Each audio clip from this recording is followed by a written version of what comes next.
Hey, what's going on, guys? Kalamazi here. This is going to be the start of my Warlock feedback series. Probably when this is coming out post 11.05. My hair is puffy today. Starting off with the class tree.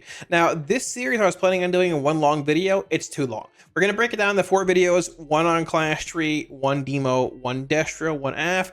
Probably 10 minutes long, 15 minutes long for each one, and go from there. Sorry, I don't want to make an hour-long video. It's too long for me, too long for y'all. But yeah, that's basically it. This will be the class tree version of it. If you guys have any points of feedback, put them down below. I'll read through it, and when we make the actual document for 11.1 and such, we'll go from there. Alrighty, so we're going to go through all the specs here, try and hit briefly on hero talents for certain interactions if I need to, hit on class tree, then each spec. I'm going to try and go sort of fast here because this is going to be sort of a packed video of feedback. I want to say if there's things that you want to see done that are relevant and realistic, you can put them down below in the comment section. I'll read it all over. Once again, we'll write up a feedback doc the closer we get to 11.1 and all that, but I want to get the ball rolling on this because, well, I feel like we need to. So starting off here at the class tree, this is demonology, but just class tree here initially. I feel like the class tree is one thing that there are some good nodes in the tree, but wasn't really fleshed out enough when it comes to alpha beta stuff. It's sort of just left there as a hopefully I'm thinking it's more of we'll fix it later on in 11.1 or later on down the line. The class tree does feel pretty restrictive when it comes to trying to take a lot of other talents for utility. We've got a lot of 2-point talent nodes, and I mean Bell Armor, Demon Skin, Socrathard's Guy, also your technique. You've got Resilience, Soul Link, Synergy, Resolute Barrier 2, 2, 2. I mean 2, 4, 6, 8, 10, 12, 14, 16 talent points in those 8 nodes, right? They're all 2-point nodes. It makes sense, But with that being the case, it makes it very hard to find select pieces of utility that you want in certain settings. For example, in a raid setting, I wouldn't mind grabbing Swift Artifice on certain fights, but I don't really want to drop Fiendish Stride, which is also a problem in itself. I don't really want to drop Demonic Fortitude. A lot of people are dropping this to get other utility, like Shadow Fury at times, dropping this to get Swift Artifice at times, which makes things really tough to do. If there's a fight where I want Banish and Artifice and Shadow Fury, I don't even know what I drop here because I'm spending 2 points in Demon Skin, 2 points here, 2 points here, 2 points here, and you're spending 4 points somewhere along these lines to get access to your final row here. So trimming a lot of these nodes down to 1-point talents, you can easily make Demon Skin and Felt Armor 1-point talents. You can easily make just these 1-point talents, and honestly these as well. Even keeping the rank 2 value on a lot of these, I think would go a long way. You can keep the rank 2 value on Soul Link, the rank 2 value on Felt Synergy, even these rank 2 values with only these being 1 rank talent nodes, if that were to come in the future. Even when it comes to these as well, that would be more than fine. Hitting on more I guess specific nodes here. Fiendish Stride, we talked about it during beta a lot, but Burning Rush hurts bad. I think they probably if I had I would like to see Fiendish Stride reduce the damage dealt from Burning Rush by 30% and not 10. I think it was 35 or 40 when it came to Dragonflight, but it ended up just being 10%, and it hurts really bad. It's actually 25 and 50 where it was in Dragonflight at rank 1 and 2. This is made a 1-point talent note, which was fine, but it became 10%. It wasn't even the 25% negation that we had in Dragonflight. The speed increase is nice. I mean, it's great. I'll take it. But I mean, I think it needs to gain more damage. Burning Rush actually hurts really bad. And it makes things...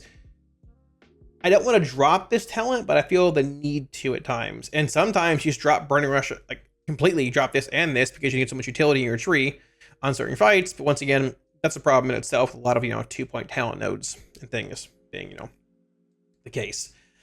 Moving down the tree a bit more, I mean, there are some things we can hit on as far as accrue vitality only being played in certain spots. I believe Lifeblood is still funky and bugged, not even 100% at this point.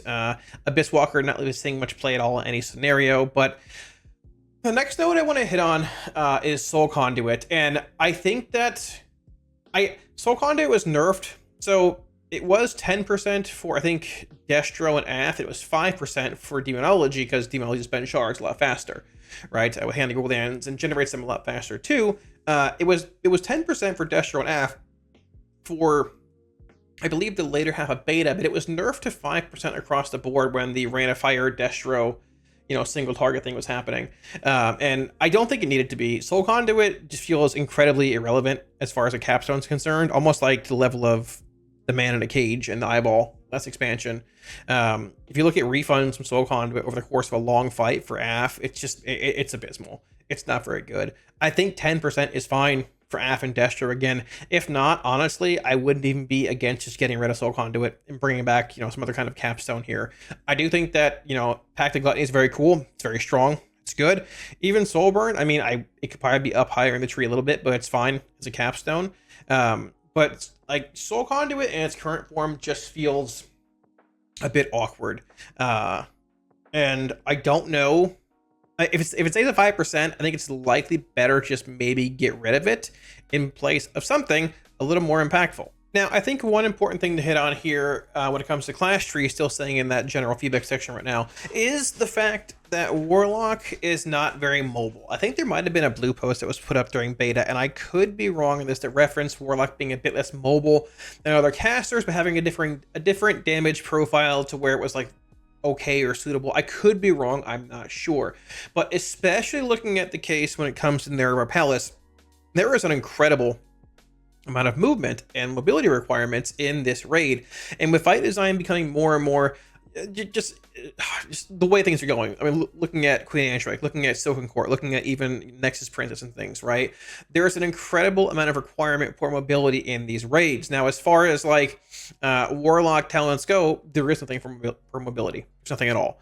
I've gone through and compiled a list of the other casters that are like, basically mostly, I didn't do Priest, I forgot. I don't know if Shadow has anything, but you can just cast dots. I don't know. But I went through and compiled a list of the other casters that are more or less, I guess a bit more DPS based versus Shadow having 2 healing specs and 1 DPS spec, or Priest having that. And this is not like they're better than us, holier than thou thing. It's just like, realistically, most of these classes, basically every class has some form of cast while moving kind of utility. For Mage, I mean, I have Mage somewhere here. It's Ice Flows. 3 charges, 20-second cooldown. Make your next Mage spell with a cast time shorter than 10 seconds. Cast while moving. Unaffected by the global cooldown. Cast while moving. Ice Flows. There you go. I don't know if it's taken. I'm not really sure, but the option is there. When it comes to Shaman, they have something as well. It is called Spirit Walker's Grace, right over here. 2-minute cooldown. Calls upon the guidance of the spirits, permitting movement while casting Shaman spells for 15 seconds. 2-minute cooldown. I mean, arguably better, worse than Ice Flows in certain settings. Don't know. Hunter, I just pulled up BM. LOL. Everything has it. You can cast everything on the move here. It's a joke. I don't know if Mark says anything. I don't really care. It's whatever. But there's that. Then we have Evoker. Evoker has Hover. I thought Hover was an actual talent in the class tree. It's just a baseline ability, from what I understand. Can get 2 charges via, what's it called? I know it's in here somewhere. It is Aerial Mastery, giving you 2 charges of Hover. Hover is a 35-second recharge time, which is actually the same as another spell. Kill Jaden's Cunning.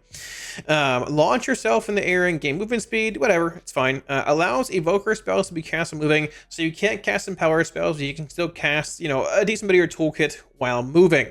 Now, I'm not saying there's been a lot of talk about Kill Jaden's Cunning in the past and all that, like, oh, bring back KJC. I'm not saying, I mean, KJC was powerful.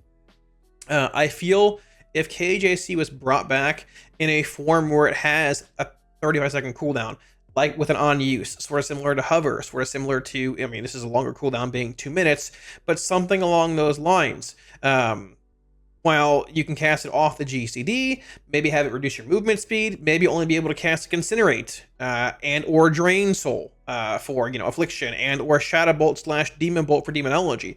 It doesn't have to be our entire toolkit, but the fact of the matter is that when it comes to, current rating on retail and such, like, Demonology is pretty immobile with the Demonic Core nerf, and a lot of spells, we'll get to it in a minute here, having these long cast times on your Tyrant. Affliction, Soul Harvester, pretty immobile as well when you're trying to juggle multiple Nightfall procs and Drain Soul effects and things. There are some dots you can cast in the move, but there's not a whole lot of movement potential there. You're playing Destruction in single target. It's the lowest simming spec in single target out of all 3 Warlock specs. You're playing it a large portion of it because you have Shadowburn, which is a spell you can cast on the move. Shadowburn in conjunction with Conflagration, or with Conflagrate, gives you a couple spells that you can cast on the move, both having a relatively short cooldown. Mobility is incredibly important, especially this tier, and it's one of the main reasons why Destra is seeing a lot of play in these single target fights, even in these cleave fights, because you're moving so often, whether it's single target, Brood Twister fights, Silken Court fights, or Mythic Plus. Fights are becoming more and more complicated. There's more and more movement required, and when you have cement shoes, it makes it very hard to approach these fights in a progressive kind of manner compared to classes that have permanent movement, insane utility, spells you can cast in the move when you don't really have much outside of Shadow Burn and Conflict Rate. Destra's been known as like the immobile spec for a very long time, and I have a feeling that while Shadow Burn is awesome and I like playing Shadow Burn, I have a feeling that it might be a little overtuned and might not be where they want it to be. I hope it stays where it's at. I like how it is, but I feel like looking at the previous nature of Shadowburn and how it's been for a long time over the course of Destra's history, spamming it on cooldown from 100 to 0 might not be fully intended. But we'll see where that goes. I think a good option would be to just get Soul Conduit out of here. Doesn't do much at all in single target. Some build, or at any setting for damage wise. Some builds weren't even playing it for more utility.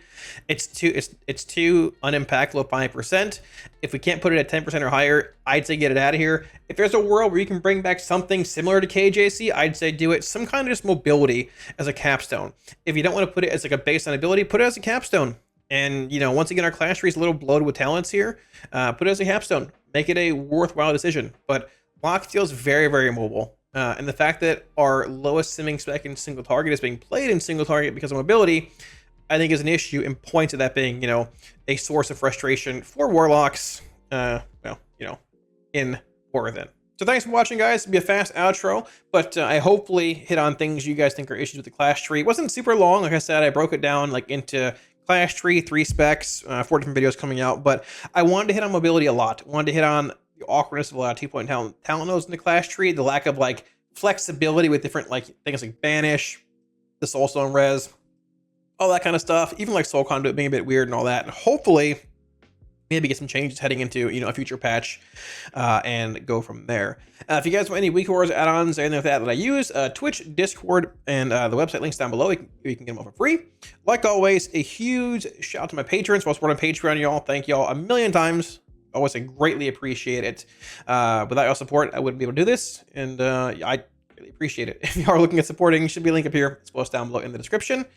And yeah, that is that. I am hoping to see some changes in 11.1 PTR, which is probably a month and a half or so away. If there's changes in 11.0.7 PTR, that'll be even sooner, but we'll see. Either way, buff Warlock, GG.